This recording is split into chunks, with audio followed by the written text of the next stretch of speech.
Práctica 1. Medidas geométricas. Objeto de la práctica. En esta práctica se aprenderá a utilizar dos instrumentos básicos de medida de magnitudes geométricas: el calibre o pie de rey y el tornillo micrométrico o Palmer.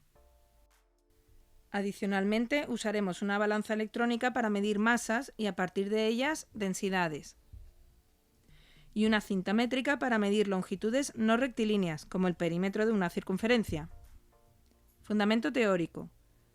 Como primer caso práctico, mediremos la densidad de un material a partir de la masa de una pieza y el volumen correspondiente a su forma de vaso. Como segundo caso práctico, en una serie de circunferencias mediremos con calibre o con tornillo micrométrico sus diámetros y sus correspondientes perímetros y comprobaremos la relación de proporcionalidad que define al número pi. Descripción del instrumental. Consulta el boletín para estudiar la descripción y uso del instrumental. Los distintos elementos que constituyen un calibre están enumerados en este esquema. La pieza móvil permite medir una longitud, como la altura de un cilindro, o una separación, como el diámetro interior de un tubo, o una profundidad, como la de un hueco practicado en un cilindro. Antes de hacer la lectura, debemos fijar la pieza móvil y ya no intentar moverla tras apretar. En cualquiera de estos usos, la lectura se realiza con ayuda del nonio, que es la escala inferior. Su cero indica la lectura de base en la escala principal, la superior. En este caso, dicha marca se sitúa entre 31 y 32 milímetros. Luego la lectura hasta el milímetro es 31.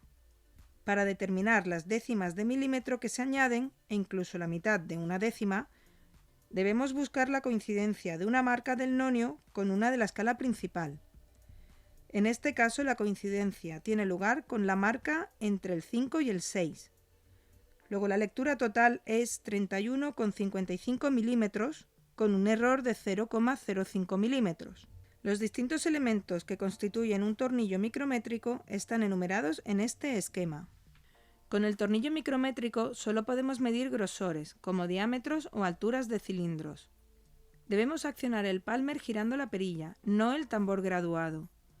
Cuando este último deja de girar, la mordaza ha tocado las dos caras de la pieza cuyo grosor se quiere medir. Sin embargo, la perilla puede seguir girando. De esta forma, el Palmer no deforma la pieza por exceso de presión sobre ella, ni tampoco sufre el tornillo interior. Al igual que con el calibre, la lectura en el Palmer se realiza también en dos fases. El tambor giratorio deja al descubierto los milímetros que corresponden a la lectura de base.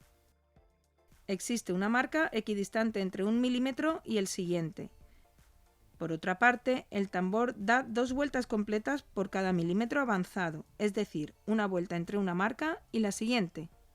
El tambor tiene una escala que lo divide en 50 partes. Por tanto, cada división corresponde a un avance de 0,01 milímetros. La lectura del tambor se debe añadir a la lectura de base, teniendo en cuenta si estamos en la primera o la segunda vuelta entre milímetros consecutivos. En este caso, estamos en la segunda vuelta, porque la marca intermedia está visible. Luego la lectura total es de 14,65 milímetros. El error del aparato es de 0,01 milímetros. Debemos comprobar que no hay error de cero con el Palmer completamente cerrado. Si por el contrario hay una lectura distinta de cero, debemos restarla a todas nuestras medidas. Medidas en el laboratorio. Medidas de las dimensiones. Punto 1. Empleando el calibre, mídanse los diámetros interior y exterior de la pieza en forma de vaso, así como su altura y profundidad. Para obtener un valor promedio, deberá medirse cada magnitud en 3 posiciones diferentes. Téngase cuidado de que la pieza encaje correctamente entre los brazos del calibre y no esté girada. Punto 2. Empleando el tornillo micrométrico siempre que se pueda, mídase el diámetro de cada uno de los otros cilindros del juego que se tiene. Cada diámetro debe medirse también en 3 posiciones.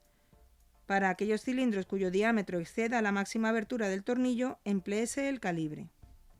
Punto 3. Para cada cilindro mídase una vez el perímetro de su sección transversal con ayuda de una cinta métrica. Medidas de la masa. Mídase la masa de la pieza hueca con la balanza. El error lo marca la última cifra que aparece en el display.